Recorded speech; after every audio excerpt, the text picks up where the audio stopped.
rock bottle on the track, boy.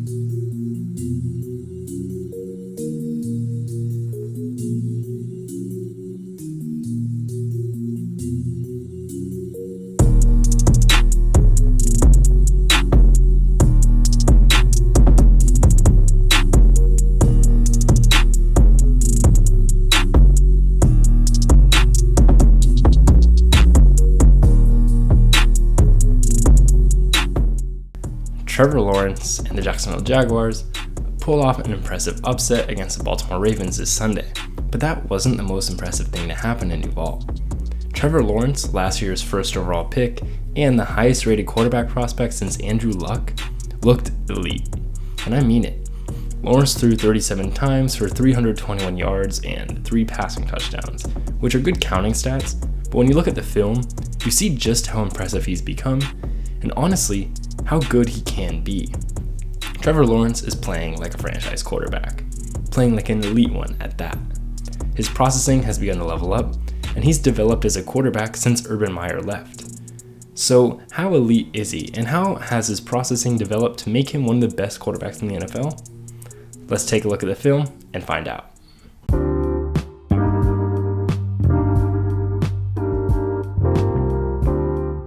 What's up, guys? I'm Tyler Coker, and I'm your host for today's episode of Today with Tyler. I hope you enjoy. First, I'll take a quick look at the physical tools Lawrence uses on a weekly basis. He has a cannon for an arm with an extremely quick release, which allows him to fit throws into tight windows and play like the best. Contrary to many young quarterbacks with arm strength, Lawrence doesn't struggle with accuracy though, and consistently flashes elite ball placement. That ball placement can elevate his receiver core and make the entire team better, something that most young quarterbacks are far from doing, even like Zach Wilson, who was taken one pick behind him.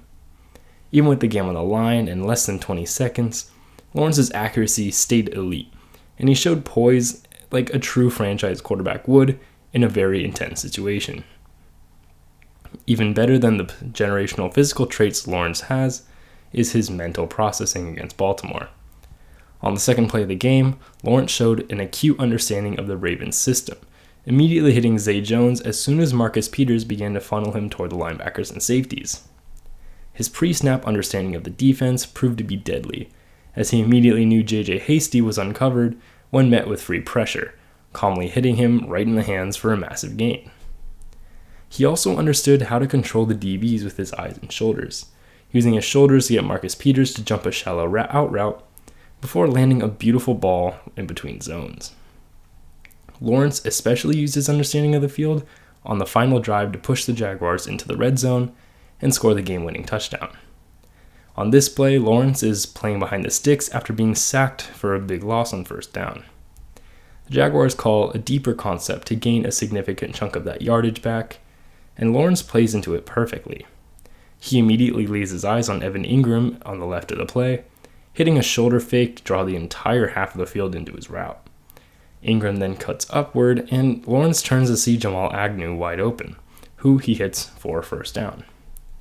Because of the defense he saw in Ingram, Lawrence knew that Agnew would be coming open and turned decisively rather than waiting for Ingram to come open over top.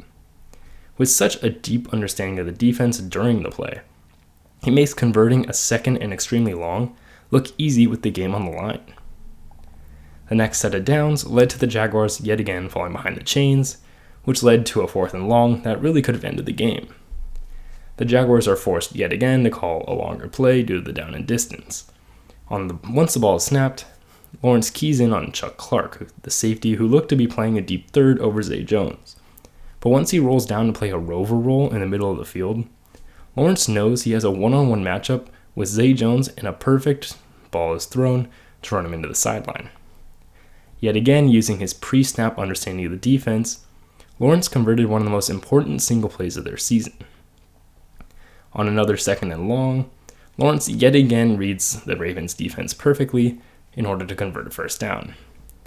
The Jaguars call an old variation of the Mills concept, with extra variation on the weak side. Lawrence sees the too high shell the Ravens present and knows he has to key in on the safeties to make sure they don't roll into weird coverages like the last play, where Clark rolled into a rover or rat zone. The Ravens indeed run a very vanilla cover 2 zone, and Lawrence, after reading the deep safeties and the rotations, turns to see linebacker Roquan Smith with his hips turned the wrong way, and immediately throws Christian Kirk open. From the end zone angle, you can see Lawrence read the safeties before seeing Smith leverage the wrong way, and he starts throwing the ball before Kirk has even passed Smith. Such anticipation and understanding of how coverages fall has allowed Lawrence to elevate his game and the entire Jaguars roster.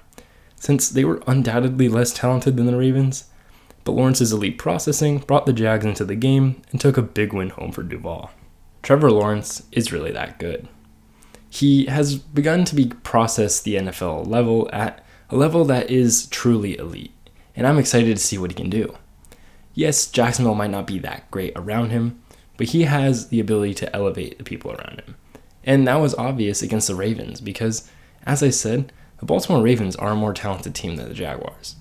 But the Jaguars came out on top because their quarterback was able to elevate the players around him, and he really did have ice in his veins in that final drive.